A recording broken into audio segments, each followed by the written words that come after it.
Test की preparation के लिए हमने एक जो है वो इनिशिएटिव लिया है कि हम पूरे गुलशन रावी में कोई इदारा इस वक्त एंट्री टेस्ट की तैयारी नहीं करवा रहा।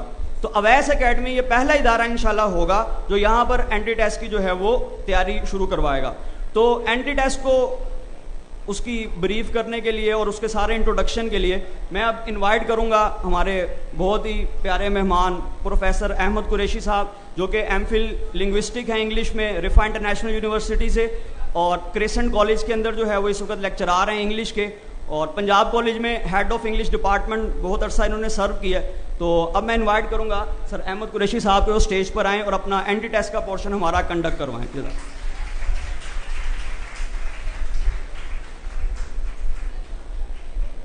Assalamu alaikum, dear parents, students and our worthy guests. जैसा कि आपको अभी सर उसामा फारूक ने बताया, मेरी आपके साथ जो डिस्कशन होगी that is primarily focusing upon entry test, और जो मेरी टारगेट ऑडियंस है वो है हमारा इंटरमीडिएट का स्टूडेंट। बेटा, वक्त के साथ साथ हर चीज़ में तब्दीली आती है। Everything undergoes a change with the passage of time. Same education के साथ भी हुआ है पिछले कई सालों से। जो एक मेजर नोटेबल चेंज आया है वो है आपका एंट्री टेस्ट का सिस्टम। काफी अरसा इग्नोर भी किया जाता रहा, लेकिन अब हम इसकी इम्पोर्टेंस से इनकार नहीं कर सकते। खा आपने किसी अच्छी मेडिकल यूनिवर्सिटी, मेडिकल कॉलेज में एडमिशन लेना हो या आप इंजीनियरिंग के स्टूडेंट हो, एंट्री टेस्ट आपके लिए लाजमी है। अब एंट्री टेस्ट को कैसे क्रैक किया जाए, ये हमेशा से एक बहुत बड़ा मसला और एक बहुत बड़ा सवाल रहा है। कुछ लोगों को, कुछ बच्चों को बड़ी मुश्किल भी दरपेश आती है इस सिलसिले में। वो इसको सर पे सवार कर लेते हैं और उनको लगता है कि जैसे it is an impossibility, which it is not. Entry test में कोई ऐसी चीज आपके एग्जाम्स में नहीं आती जो कि आपने पहले ना पढ़ी हो। मैं भी अपने पैनल को भी आपके साथ मुतारिफ करवाऊंगा, हम आपके साथ एक डिस्कशन करेंगे इस हवाले से। खास तौर पे वो बच्चे जो कि अब सेकेंड ईयर में हैं। पहले एक कॉन्सेप्ट होता था पेपर देंगे, रिजल्ट आएगा, उसके बाद देखेंगे एडमिशंस का। अब वो जो मैंने एक चेंज की बात की थी आपसे, अब वो चेंज इतना रैपिड हो चुका हुआ है कि अब आपको अपने एग्जाम्स या अपने रिजल्ट का वेट करने की जरूरत नहीं है। आपका एडमिशन आपकी सेकेंड ईयर की क्लासेस के दौरान ही किसी अच्छी यूनिवर्सिटी में हो सकता है।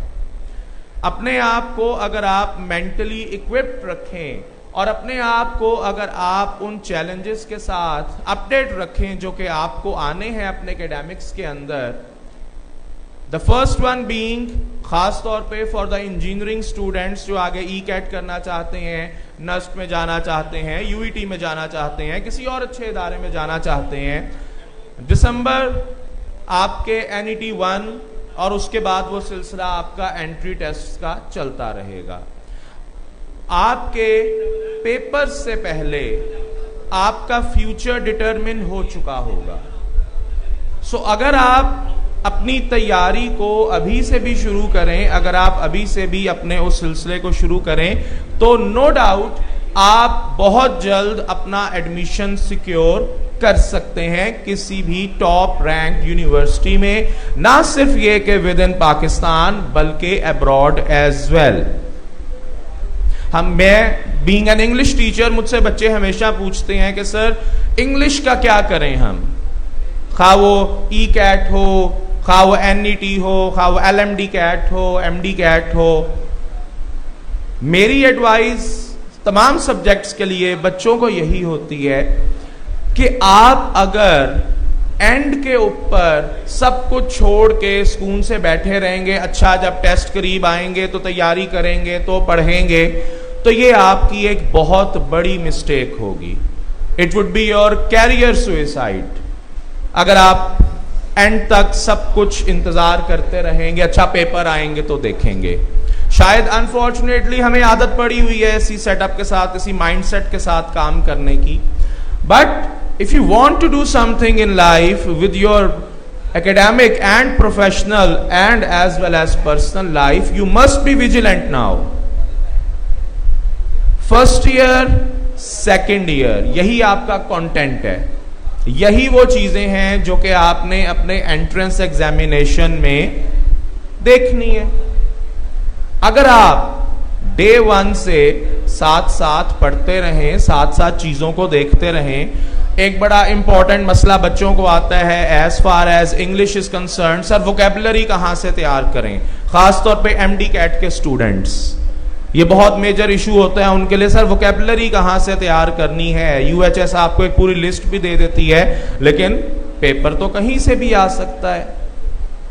द सिंपलेस्ट की इज कि आप डेली बेस पे जो भी पढ़ रहे हैं, be it English, be it physics, be it chemistry, even E CAT के कॉन्टेक्स्ट के अंदर मैथमेटिक्स, आपको जो मुश्किल वर्ड्स लगते हैं, जो मुश्किल चीजें आपको लगती हैं, आप उनको साथ साथ मार्क करें, अंडरलाइन करें, मीनिंग्स देखें। मोबाइल फोन सबके पास होता है, मोबाइल फोन में हम जहां पे सोशल मीडिया यूज करते हैं, इंस्टा, स्नैपचैट, बाकी सब यूज करते हैं, एक छोटी सी डिक्शनरी भी डाउनलोड की जा सकती है।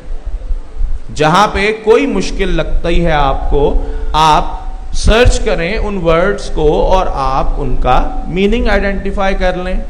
For all subjects, not just for English. This is the simplest way to crack MD CAT English portion, जो कि बहुत बड़ी रॉकेट साइंस नहीं है। सो ऐसे ही कुछ मजीद सॉल्यूशंस आपके साथ डिस्कस करेगा मेरा पैनल, जो कि आपके ही टीचर्स हैं।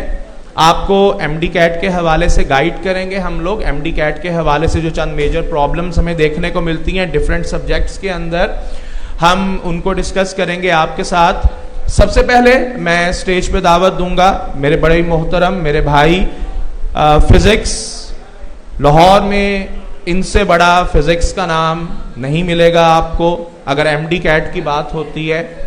स्टेप, केप्स, नियर पियर, हर मेजर इदारा इनसे फैजियाब हो चुका है, हर मेजर इदारे के स्टूडेंट्स इनसे फैजियाब हो चुके हैं। सो आपकी भरपूर तालियों में स्टेज पे दावत दूंगा मैं professor Mansoor Farooqui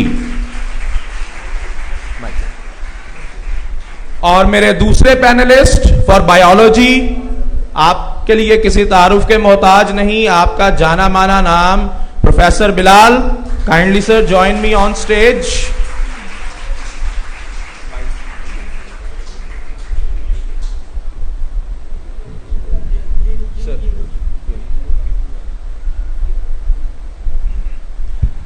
sir physics के हवाले से अगर मैं बात करूं, मंसूर साहब का नाम किसी तारुफ का मोहताज नहीं है। सर फिजिक्स में हम क्या प्रॉब्लम देखते हैं, किस तरह बच्चा क्यों कंफ्यूज हो जाता है फिजिक्स में जब वो फिजिक्स के एमसीक्यूज देखता है? अस्सलाम वालेकुम। मेरा आपका इंट्रैक्शन पहले हो चुका प्रोग्राम के आगाज़ में, और इससे पहले कि मैं फिजिक्स की बात करूं, अभी जमील अख्तर साहब यहाँ से उठ के गए फ्रेश होने के लिए, तो मैंने कहा खैर हो गई है, अब उस्तादों के सामने सबक सुनाते हैं। ये बात इसलिए ज़रूरी है कि हम ये समझते हैं कि हमें जमील साहब की भी चूँकि सरपरस्ती हासिल हो चुकी है, तो अब हमारा इदारा एंट्री टेस्ट के लिए बेहतरीन इदारा है।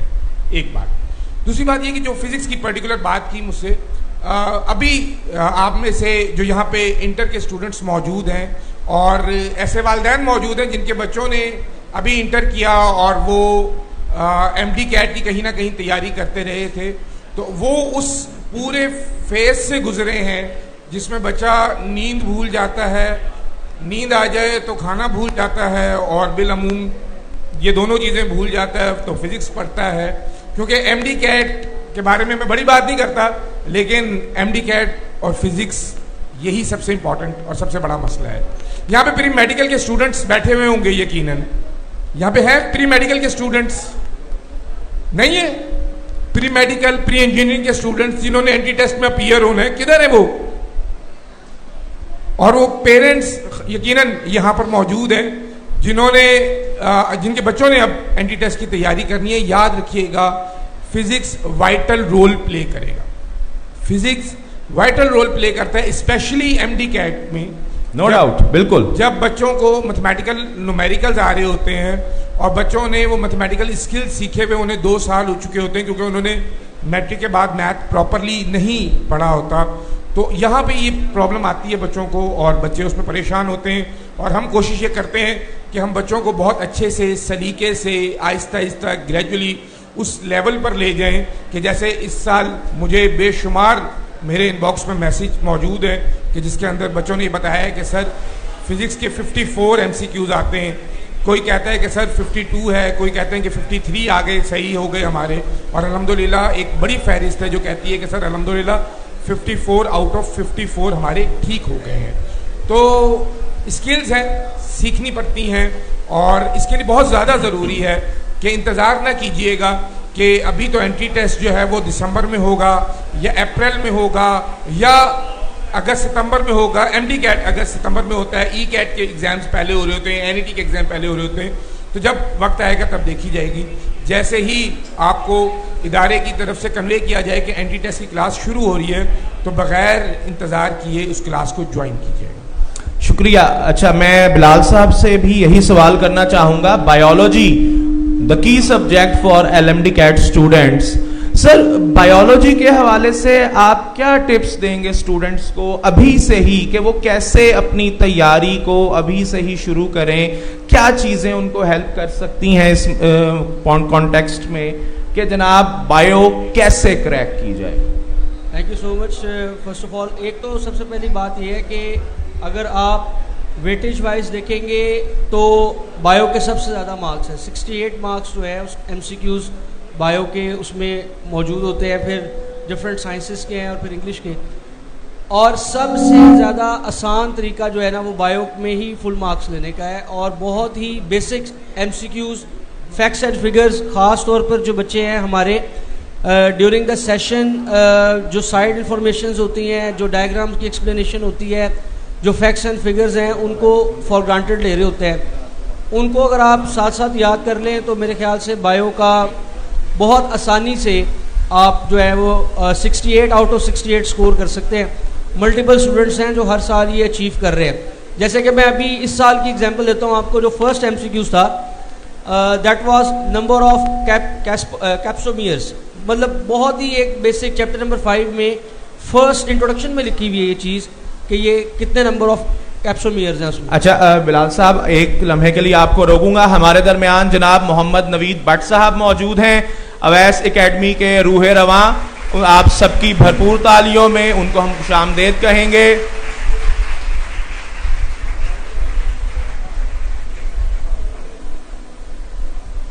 जी बिलाल साहब, सर। तो चीज़ों को शुरू से डे 1 से फर्स्ट ईयर से ही आप लोग क्रिटिकली देखें, उनको सीरियसली देखें, पढ़ें। फैक्ट्स एंड फिगर्स खास तौर में बायो में जो डायग्राम्स की एक्सप्लेनेशन है, जो साइकिल्स की एक्सप्लेनेशन है, उसको अच्छे तरीके से देखें तो इंशाल्लाह ये सबसे इम्पॉर्टेंट और आप कह लें कि वेटेज वाइज सबसे ज़्यादा जो मार्क्स रखने वाला सब्जेक्ट है, आप इजीली इसको क्लियर कर सकते हैं, फुल मार्क्स ले सकते हैं, मैक्सिमम मार्क्स इसमें स्कोर कर सकते हैं। और कॉन्सेप्ट वाइज जो कुछ 2-4 चैप्टर बहुत ज़्यादा इंपॉर्टेंट हैं वो शुरू से उसको इसी पॉइंट ऑफ व्यू से पढ़ें कि उनमें कॉन्सेप्ट क्लियर करने हैं, तो इंशाल्लाह बहुत आसानी से ये स्कोर किया जा सकता है। और सबसे इम्पॉर्टेंट चीज़ अप्रोच, जो सर ने कहा, सर मंसूर ने कहा कि बच्चों की अक्सर अप्रोच होती है सेकंड ईयर के पेपर हो जाएं उसके बाद देखेंगे। मोस्ट इंस्टीट्यूट, इंशाल्लाह हमारा इंस्टीट्यूट भी यही काम करेगा कि बिफोर पेपर आपको सेशन स्टार्ट करवाएगा, तो जैसे ही सेशन स्टार्ट हो आप फ़ौरन उसको ज्वाइन करें ताकि आप मैक्सिमम जो है वो प्रैक्टिस कर सकें। इसमें मोस्ट इंपॉर्टेंट चीज़ प्रैक्टिस है। जितने क्वेश्चंस आप करेंगे, सॉल्व करेंगे किसी भी सब्जेक्ट के, उतनी आसानी इंशाल्लाह आपको होगी। Thank you so much. बिल्कुल सही बिलाल साहब, आपने भी वही बात की जो हमने शुरू से डिस्कस की थी। आपको तैयारी के लिए वेट नहीं करना कि एग्जाम की डेट शीट आएगी तो हम तैयारी शुरू करेंगे। आपकी तैयारी आपके फर्स्ट ईयर के एडमिशन से ही स्टार्ट हो चुकी है। एक आखिरी सवाल करूंगा मैं मंसूर साहब से, उसके बाद हम डिस्कशन को वाइंड अप करेंगे अपनी। अक्सर बच्चों के जहन में एक थोड़ी सी कंफ्यूजन रहती है कि सर एमडी कैट का फिजिक्स और ई कैट की फिजिक्स क्या दोनों कोई मुख्तलिफ चीजें हैं? या हम सेम कंटेंट को तैयार कर लें तो हमारा ई-कैट भी हो जाएगा, हमारा एमडी कैट भी हो जाएगा? ये बात समझना बड़ा ज़रूरी है कि जब आप ई-कैट की तैयारी करते हैं तो आपको पूरी फिजिक्स तैयार करनी है जो फर्स्ट ईयर और सेकेंड ईयर में पढ़ी है। जब हम लोग एमडी कैट की बात करते हैं तो इसका एक बड़ा सेलेक्टिव सा पोर्शन फिजिक्स का हमें करना होता है तैयार, और उसके जब पेपर आता है तो उस पेपर के 3 हिस्से होते हैं। कुछ सवाल बहुत आसान होते हैं, कुछ सवाल इंटरमीडिएट लेवल के होते हैं और कुछ सवाल बहुत मुश्किल होते हैं। और ये जो आखिरी पोर्शन होता है जो बहुत मुश्किल होता है, जिसको खुद पीएमडीसी ने हार्ड कैटेगरी अनाउंस किया हुआ है, ये वो पोर्शन है जो डिसाइड करता है कि आप मेडिकल कॉलेज जा रहे हैं या मेडिकल कॉलेज नहीं जा रहे। तो एमडी कैट में एक ख़ास पोर्शन करना होता है हमें, उसकी टेक्निक्स भी डिफरेंट है। और जब हम ई कैट की बात करते हैं तो उसकी टेक्निक्स भी मुख्तलिफ है, लेकिन सिलेबस उसमें कंप्लीट फर्स्ट ईयर और सेकेंड ईयर कंप्लीट आपको एग्जामिन किया जाता है। बहुत शुक्रिया मंसूर साहब, आप लोगों की भरपूर तालियों में सर, बहुत शुक्रिया आपका अपने कीमती वक्त के लिए। तो बेटा द थिंग इज, जो अभी हमारी डिस्कशन के बाद भी हमने यही कंक्लूजन ड्रॉ किया कि अगर तो आप चाहते हैं कि कल को आप एक अच्छा सा साफ सुथरा लैब कोट पहने और किसी अच्छे हॉस्पिटल में एज अ डॉक्टर सर्व कर रहे हो या किसी अच्छी इंजीनियरिंग फर्म के साथ वाबस्ता हो, तो फर्स्ट ईयर ही आपकी तैयारी का आगाज है। आपकी तैयारी शुरू हो चुकी है और आपको शायद उसका इल्म नहीं है। सो जब भी आपकी एकेडमी अनाउंस करती है अपना एंट्री टेस्ट सेशन, बगैर किसी ताखीर के ज्वाइन कीजिएगा, क्योंकि आपका फ्यूचर इन चंद महीनों के ऊपर बेस करता है।